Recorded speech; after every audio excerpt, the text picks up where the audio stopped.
وہ بھائی تھے جو مشہد کی زیارت کے لیے جا رہے تھے. ان میں سے ایک بے انتہا گناہگار تھا.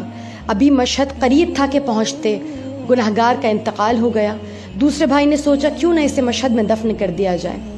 اب جب اس کے انتقال کو کچھ عرصہ گزرا تو اس بھائی نے سوچا کہ میرا بھائی بہت زیادہ گناہگار تھا، خدا جانے اس کا حال کیا ہوگا، اتنے گناہ کرتا تھا. اس نے اس رات اپنے بھائی کو خواب میں دیکھا جو جنت میں اعلیٰ مقام پہ تھا. یہ حیران ہو گیا اور دریافت کرتا ہے کہ اے میرے بھائی، تم تو بہت گناہگار تھے، تو پھر آج اس عالم میں کیوں کر ہو؟ کہنے لگا کہ جب میری روح پرواز کر رہی تھی تو ہر طرف سے آگ نے مجھے گھیر لیا. میں رو رہا تھا، آگ میں جل رہا تھا، حتیٰ کہ جب تم میرے جسم پر غسل کے لیے پانی ڈالتے تھے ایسا محسوس ہوتا تھا کہ میرا جسم مزید تپتا جا رہا ہو. اور جب تابوت میں مجھے لٹایا گیا تو ہر طرف سے آگ کے شعلوں نے مجھے گھیر لیا تھا. بس جب تم میری میت کو مشہد مقدس میں حرم میں طواف کے لیے لے کر گئے ہو تو جو ہی میں وہاں پہنچا میرے جسم سے آگ ٹھنڈی کر دی گئی.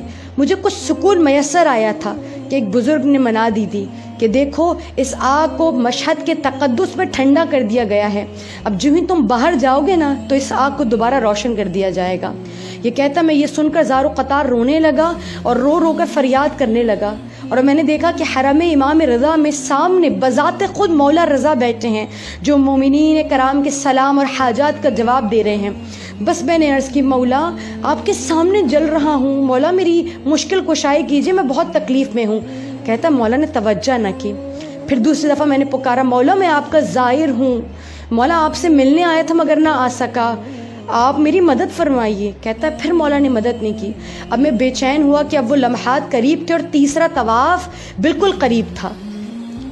پریشانی کے عالم نے اس نے کہا مولا ابھی آگ جلنے والی، آپ کو آپ کی دادی آپ کی جدہ فاطمہ تو زہرا کا واسطہ دیتا ہوں، مجھ سے یہ عذاب اٹھا لیجئے. کہتا میں نے یہ واسطہ دیا، میرے مولا نے میری جانب دیکھا اور تب سے وہ آگ ٹھنڈی ہو گئی اور اب مجھ پر آگ اثر نہیں کرتی، اب مجھے آگ میں جلایا نہیں جاتا کہ میں سکون میں ہوں.